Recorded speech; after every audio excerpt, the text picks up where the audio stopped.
welcome to another garden vlog, but it does not look like we're going to be doing any gardening today or right now. The rain certainly messed up the last garden vlog.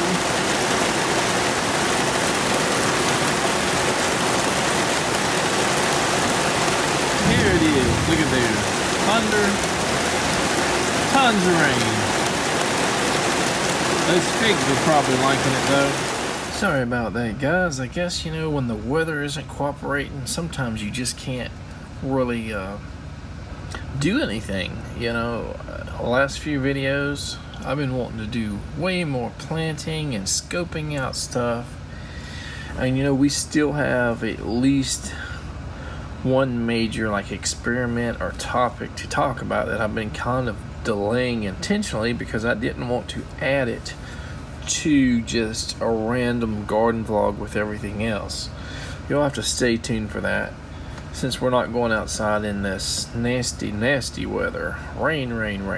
As you can recall, just a few weeks ago we were in that second drought within less than a year, so we needed the rain, but I'm not sure if we need this much rain. But I think we're gonna just give you guys sort of like a state of the union or whatever, the state of our whatever on the garden vlog here. Now, I really don't know how long it's been since I gave sort of a state of the garden video. I know I did one probably not too long ago. Hopefully it was in last season and not this season, but who knows. It's gonna be kind of similar though. You know, there are a lot of things, a lot of cultivars of stuff, and some experimentation that we haven't done, or that we haven't done on a high enough level. As you can see, this season we've moved like majorly forward with mulberries, you know, and I can almost guarantee you, based on how many mulberry grafts and cuttings that we have in that mulberry ICU section of the yard, where everything in that little section, probably about 14 or 15 grafts and cuttings, maybe a little more, seem to be dead or dying. They just, you know, they didn't take root, or, you know, maybe the grafts didn't take, you know, they might have shot out a little bit of green growth from their energy, the energy that is stored in those scion wood pieces, those cuttings, and just didn't seem to make it. And most of the time when they start drooping, turning brown, and losing their leaves after that, they're toast. I mean, I've heard occasionally they'll have another bud low down that might shoot out something, a new growth, but from my experience, most of the time it means they're dead. So we'll most likely be trying to replace some mulberries that we didn't get at least one graft, one cutting to take on, you know. And like I said, it's probably a guarantee. I know it's a guarantee. You know, the Black Beauty, we did not get one that took, and I know that Black Morris Niagara are hard to root, so they almost always have to be grafted, and neither of the grafts took. None of the Ukrainian giants took. None of the grafts, none of the ones that we were trying to do cuttings on, unless we have a miracle in the last couple, you know, next week or two or whatever, and some bud really low, you know, just shoots new growth. But then again, that's not going to happen. That's wishful thinking. I'm going to take a guess and say the Waukesha probably didn't take either. We got a pretty sorry cutting from it, and you know, I wish that the person I ordered it from would have gave me extras of those instead of extras of a few of the other things, and maybe a little bit better cutting. That was like the worst looking cutting in all the ones I ordered in the last order. So at minimum, I think we need to try again for the Waukesha, whatever it's called. Try to get a Black Prince, Turkey, Grover's Best, and probably at least one of the Morris Niagara, the true Morris Niagara, is not dwarf everbearing black, which is most likely an Alba cross with Morris rubra. As far as figs, you know, I kind of would have thought that I would have more fig cultivars by now. But the biggest issue I've run into has been one will pop up that's probably more rare, and you know, it's not a mainstream fig. You know, Coldedam or a few other ones pop up, and I need to justify the shipping expenses by making larger orders, and it's not really happened. The timing has been off, so I really don't want to spend, you know, $60 or whatever dollars or more plus shipping for a single plant or tree. So I'd rather get, you know, a cutting plug and just buy an order of cutting plugs and some scion wood and just do everything like that, you know. And maybe, or most likely, if I spend enough time and years, you know, maybe I'll get lucky when there's like 4 or 5 or 10 things that I want to add to that cart to justify the shipping expenses. Or maybe I'll just get so desperate that I'll just order a plant that's already rooted and overpay for it. For the most part, I have been wanting to back up figs, back up mulberries, and everything. And there is one cultivar mulberry that I didn't mention, Wellington. I put it in the ground even though the top was dead, hoping that because the roots looked healthy and alive, that maybe it would just be happier in the ground and it would shoot out some kind of root sucker and we would have a Wellington. So that's going to be on my list again too. But fortunately, that one is a pretty easy one to find. And it's really too late to go get a lot of these cuttings and stuff now, you know, because they say summer cuttings for mulberries, you can use some of the green growth and it's easier. But most of the scion wood, you know, and grafting, again, I know people graft mulberries all year round. How easy is it? What, you know, I don't have all that experience and all that success with them. I did learn that wrapping the graft with like paraffin, or the scion wood with paraffin, and I'm moving toward wrapping the actual graft union where the two pieces meet, you know, with something stronger like plastic tape, or you know, you can twist it with some kind of wire that people do, and they do rubber bands. And I think that's going to help make sure the graft union stays tighter, closer together where the, what's this stuff? The cambium layers make contact and keep contact. So I think those two things are probably the most important. You know, I guarantee you there are people somewhere else that has successes with mulberries without wrapping the scion wood with paraffin and doing everything I do, you know, or I'm moving towards. But this is how it's starting to work for me, and these are observations I've made due to failures and limited successes. I've had pretty good luck with pawpaw grafting, you know, pretty good successes with it, probably at least 60%, maybe more sometimes. And you know, before the garden vlog, I did experiment a little bit with pears and apples, and pretty easy to graft. You know, even not really knowing what you're doing as a beginner, you still have successes. Now, after we started the garden vlog, of course, this season I put some Asian pears on pears, and just some random pears just put out here, there, and everywhere, you know. And I did not get any of the Southern Queens to take for some reason, but a lot of stuff did take and a lot of stuff did not take. And we were in the middle of that second drought, which I'm going to blame for some of the failures. But for the most part, they seem to be pretty easy. Now, mulberries, on the other hand, they seem to be, for me personally, a challenge. But I see enough successes, and I see my success rate go up higher from 0 a year ago to quite a few now. And the next thing is persimmons, which I have a pretty high failure rate. Again, I've tried to graft over the last, I don't know, 4 or 5 years, and this year we had success on 2 of them.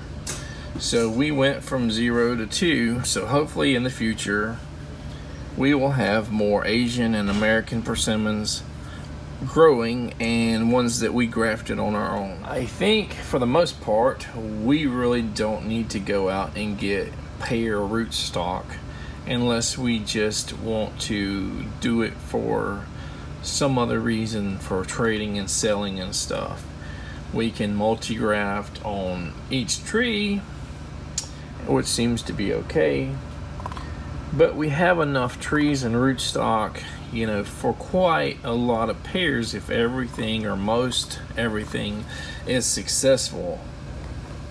But what about pomegranates? Because this is a minor fruit, which I consider a minor fruit. Some people consider a major fruit, that we would like to have a moderate level of success with. And we have, let's see, 1, 2, 3, at least like 5 cultivars, and we may or may not continue to get more cultivars. I mean, I want to, but they are, well, you know, if we have enough success with these 5 or 6 or 4 or whatever, we will probably be happy with what we have.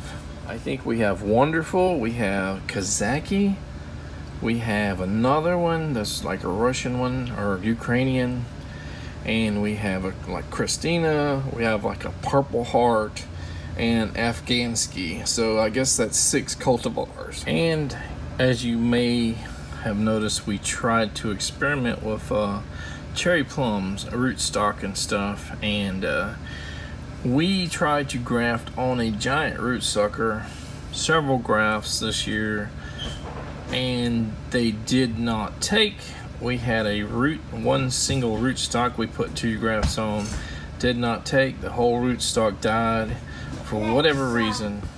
But hopefully that will not deter us in the future, because we have seeds. You know, we've been buying cherry plums from the grocery store, which we're going to cold stratify and hopefully have some stuff we're going to plant, you know, directly in the ground, at least after they sprout, in a container for us in the wetter zones, because cherry plum can take a lot wetter conditions.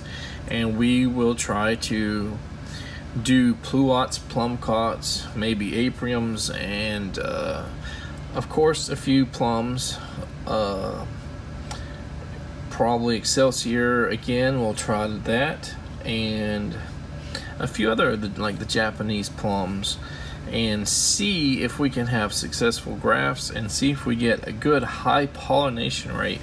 Because there's a guy that's a UF professor that says you really need apricots to get a really good pollination with pluots.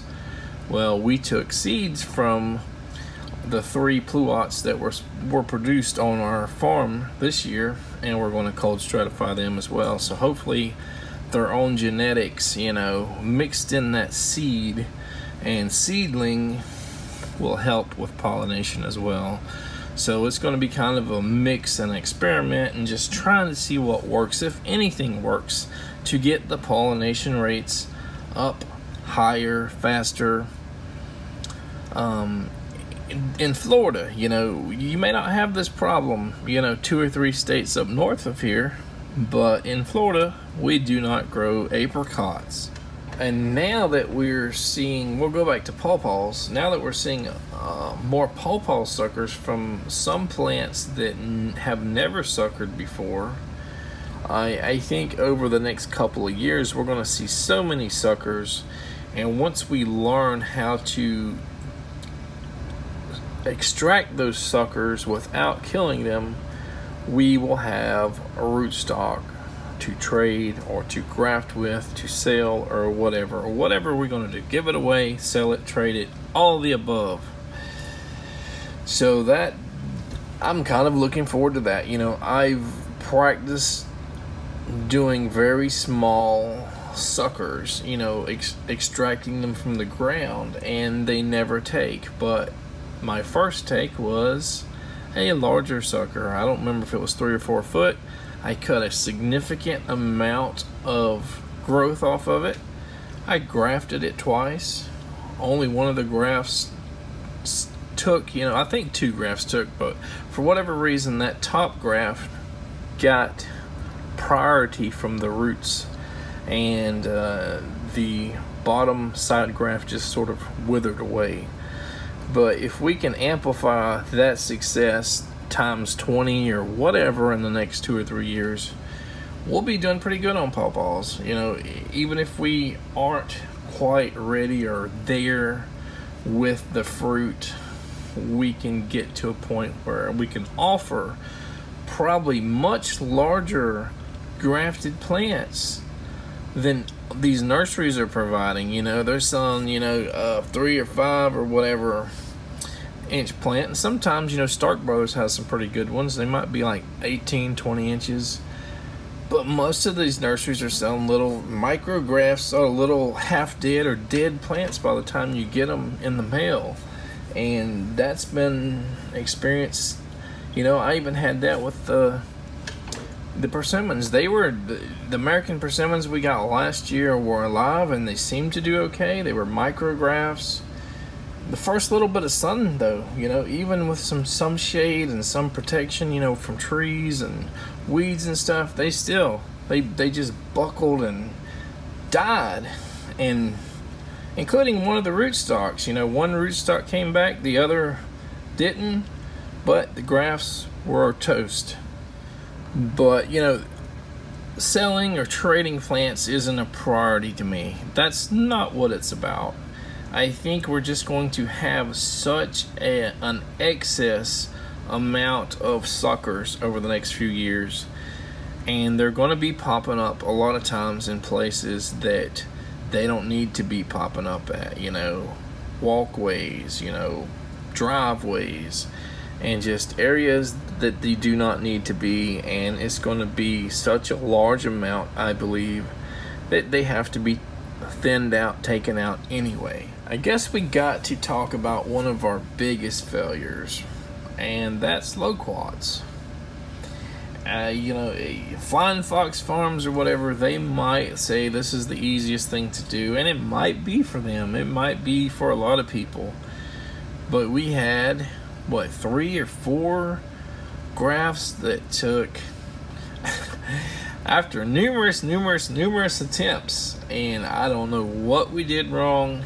You know, we can guess until the sun goes down, but unless we learn how to succeed, we may not know why we failed. So we can either push forward, you know, full thrusters ahead, which I don't think I really want to do that much with loquats, but I do want to improve at least a little bit. I want to sort of find out what went wrong and how to make loquat grafts take and succeed. Part of the problem I know is that when I pull, I'm not digging and finessing the root systems out of the ground and into the pots, and I see a pretty high failure rate as far as what will survive, grafted or not, when we put them from the ground to the pot. You know, it might be like a 60% death rate within 3 or 4 months. I mentioned that before, so right there tells me if I cannot do better with that, and I graft onto a seedling that we pull up, a rootstock, and that rootstock is going to have a 60% chance of dying, then my graft has a minimal chance of dying of 60%. But I have grafts that I put on rootstocks and plants that have survived after the graft failed. So I'm getting a higher failure rate than 60%, obviously. Next, I guess I'll talk about like the Cattleya guavas, you know, the strawberry, the lemon, yellow, reds, and Suriname cherries, and maybe cherry of Rio Grandes, and some of these more subtropical plants that you sort of need to find a little microclimate where they'll survive. And you know, our main Suriname cherry tree or shrub, whatever you want to call it, as I talked about in the last video, we had a pretty major freeze or something, I think in 2022. It did not kill it. It probably took 2/3 of the tree or shrub down to the ground, but it has not flowered at all since then. So it set it back for, you know, 3+ years. And the amount of Suriname cherries we got in the best of circumstances wasn't great. So what do? Amplify, you know, our plantings and just by the numbers have more so that we can use them, you know, for whatever jams, pies, or whatever? Do we do something different? Do we put them in a more microclimated place, more shade, more wet, more something? Do we add more fertilizer, plant food? And you know, we're obviously going to have seedlings and stuff like that, and we're trying to air layer, so we're going to have quite a few in the ground, whether it's 8 or 30 in the future. Will it pay off in having all those? I don't know. The cherry or Cattleya or lemon guavas, you know, we got some of them in a pretty shade intense spot, and they're getting kind of leggy in some areas. You know, yes, that gives them that cold protection, which they're doing pretty good. They're great in some circumstances, but you know, 1 or 2 of them are in such a shady location that now it's even affecting, you know, how many fruit they're putting on, you know, and how much growth they're getting. So we need to sort of just inch away, you know, a little bit further from the shade and a little bit more sun, and see where, if there is a good spot where they get good production and good growth without being leggy and lacking fruit. I guess we can talk about the cherry of Rio Grande, which is basically in the same area as those Cattleya guavas. You know, it's doing okay. It's still alive. Not great. You know, in the best of circumstances, it's a slow grower. It did seem to get some frost damage and some dieback. So, you know, same thing with that. You know, if we move that closer to the sun, or plant out more and put it, you know, with less protection from trees and other in the shade and all that stuff, is it going to survive? And I really don't know. These are subtropical plants. They're not tropical. You know, some people have us listed as zone 9A, and some of the old listings are still listing us personally as zone 8B, which is a colder zone. Again, in the best of circumstances, what does it take, 6 or 10 years for a cherry of Rio Grande to produce fruit? Whereas Cattleya guavas are like 2 years old and they're producing fruit. So if we want to get more, and I've talked about this probably last year, if we want to get more cherry of Rio Grande, we probably need to do it sooner rather than later, because we do not want to be where we've waited 6 or 8 or 10 years for it to fruit and say, okay, we need 2 or 3 more trees. Uh-oh, we have to wait another 6 to 10 years to get more fruit. So that's a dilemma, I guess. So we're probably in a similar, you know, situation where, you know, from our last State of the Union, state of our, you know, garden, got a few new things, you know, obviously, and a few new plans and experiments. But for the most part, there's not much new as far as types of fruiting plants that I am thinking of, like, just going and getting and planting out there, you know. There's new cultivars to experiment with, new scion wood, bud wood, new cutting plugs from, you know, like I said, figs and stuff, but new root stocks, obviously, that we're trying to get going, like the cherry plums and the pluots, and you know, like we've also said in the last few videos, we're doing like seeds from peaches and nectarines and all that good stuff. And obviously the persimmon, American persimmon seeds for future grafting experiments.